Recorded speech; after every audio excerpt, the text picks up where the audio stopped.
कोविड-19 यानी कोरोना के चलते काफ़ी सारे बिजनेसेस ठप हो रहे हैं। सलून बिजनेस भी उनमें से एक है। विटनेस मीडिया ने कुछ सलून मालिकों से और कुछ सलून कारीगरों से बातचीत की और उनकी क्या प्रॉब्लम्स हैं, उन्हें क्या क्या दिक्कतें जा रही हैं, ये सभी जानने की कोशिश की। आइए देखते हैं विटनेस मीडिया की ये रिपोर्ट। खुले आसमां के नीचे GMCH हॉस्पिटल औरंगाबाद के घाटी के सामने फुटपाथ पे ये दुकान है। आप देख सकते हैं कि एक साइकिल पे बहुत सारा सामान लदा हुआ है, रखा हुआ है। 2 चेयर है, ऊपर कोई शेड नहीं है। इस शॉप की ख़ास बात यह है कि ये 2 पार्टनर की शॉप है, जिनके 2 परिवार है और उस परिवार में 9 सदस्य है। जी हाँ, 9 सदस्यों का खाना पीना इसी शॉप पे डिपेंड है।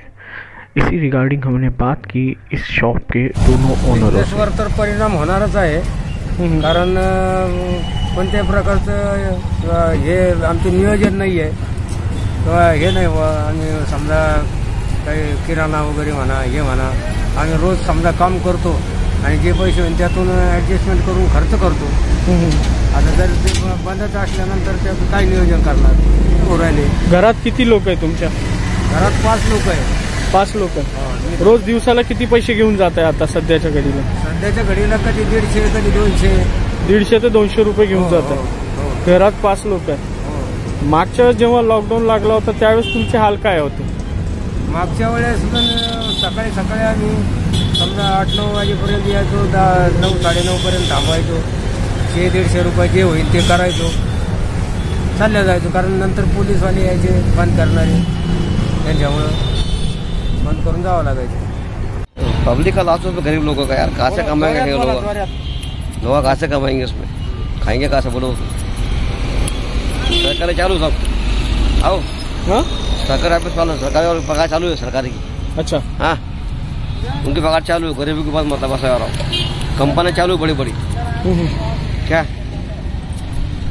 गरीब ने क्या फिर गरीब ने कहाँ से खाना यार। थोड़ी बंगाल में चुनाव हो रहा क्या? वहाँ नहीं है बीमारी, बंगाल में बीमारी नहीं है, नहीं है ये रैली हो रही है वहाँ पे, इतना हो रहा वहाँ नहीं है कोरोना क्या? ऐसे थोड़ी यार, कंपनी पूरा चालू है दुकान। हाँ, जितने भी ऑटोमोटिव बोलो बड़े कंपनी है सब चालू है। कोई बंद करना चाहिए ना, बजाज है तो सब चालू पूरा। तो उससे क्या फर्क पड़ रहा है आपको? अरे वो भी बंद करो ना फिर तुम, बस थोड़ी क्यों वो क्यों बंद करना? में ये पैसे वाला पैसा कमा रहे, मतलब पैसा वाला चालू बिजनेस। अच्छा, गरीबों को बंद क्यों फिर?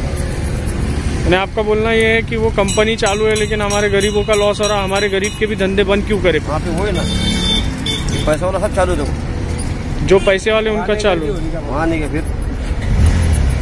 तो वहाँ भी करोड़ों पैसा निकल रहा है, ऐसा तो नहीं करे बोल।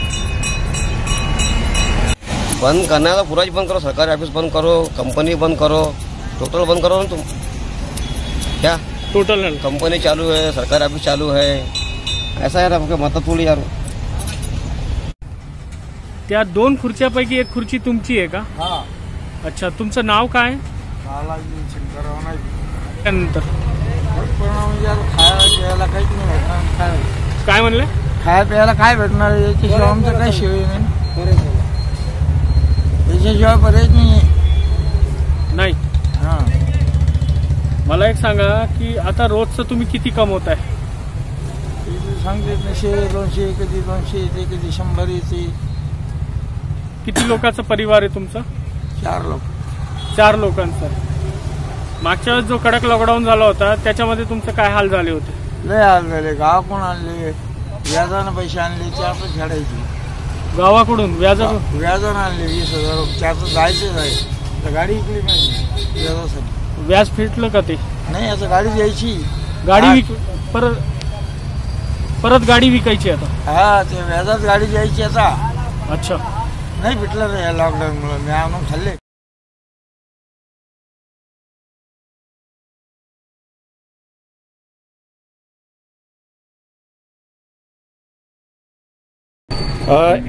तुमचं नाव काय? माझं नाव राजू नारायण काशीद। अच्छा, किती दिवसापासून इकडे शॉप आहे तुमची? 10-12 वर्ष झाले। 10-12 वर्ष झाले। मागच्या अगोदर आमचं कमाई चांगली होती, मिनिमम 500-600 रुपये पगार जमतो तो. बाहेरच्या 500 रुपयाची आणि भावाला 200-300 रुपयाची. 800-900 रुपये रोजचं काम व्हायचं सकाळी 8 ते संध्याकाळी 7 पर्यंत. आणि यावेळेस ह्या वेळेस तर काय 2-3 गिरे झाले की बस 100 बी येणं मुश्किल आहे, 150 रुपये पण येणं मुश्किल आहे. 100-200 येतं. घरात किती लोक आहे तुमच्या? घरामध्ये मी आहे, बायको आहे, एक मुलगा, एक मुलगी आणि आई वडील. म्हणजे आई वडील सुद्धा 5-6 लोक आहे. 5-6 लोकांचा परिवार आहे तुमचा. आणि कमावणारे तुम्ही मी एकटेच एकटाच आहात? आहे. आता ह्याच्यामध्ये कसं करा सांगा तुम्ही. भाजीपाला वेगळा, दूध वेगळं आणि घरामध्ये खर्च काय वेगळाच. तुम्हाला काय वाटतं आता जो लॉकडाऊन होणार आहे, शासनाने आता आमचं काही तिथून विचार करायला पाहिजे. आमचं जे काय असेल ते भत्ता त्यांनी द्यायला पाहिजे आम्हाला. भत्ता द्यायला पाहिजे. हा काय जास्त नाही तर मग लॉकडाऊन नकोच आम्हाला.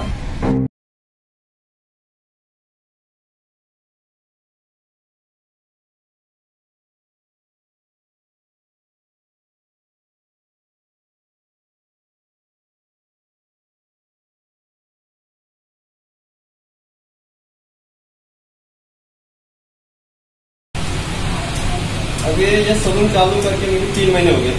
ये सलून में मैंने कम से कम 3 से 3.5 लाख रुपए कर्जा करके इन्वेस्टमेंट किया. अभी इसमें लॉकडाउन लगा है.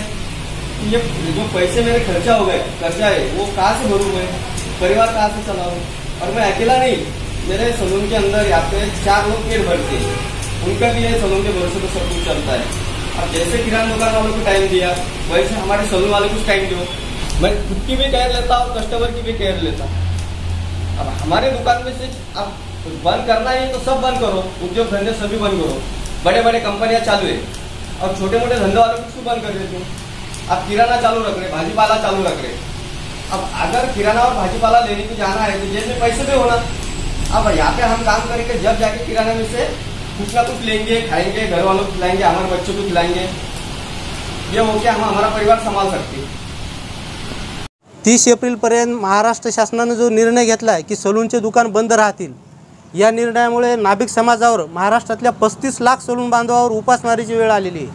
कारण जे शहरी भागामध्ये 90% सलून बांधव आहेत, त्यांचं घर भाड्यानं आहे, दुकान भाड्यानं आहे, प्रत्येकावर कर्जाचं डोंगर आहे. मग अशा परिस्थितीमध्ये 30 तारखेपर्यंत सलूनचं दुकान बंद ठेवून याच्यावर काय उपाय निघणार आहे. तर महाराष्ट्र शासनाने या निर्णयावर परत एकदा फेरविचार करावा आणि सलून व्यवसायाला विकेंड लॉकडाऊनमध्ये सामील करावं. म्हणजे जसं की शनिवार रविवार आम्ही पूर्णपणे सलून व्यवसाय बंद ठेवू, काय बाकीचे 5 दिवस आम्हाला सलून दुकान उघडण्यास परवानगी द्यावी.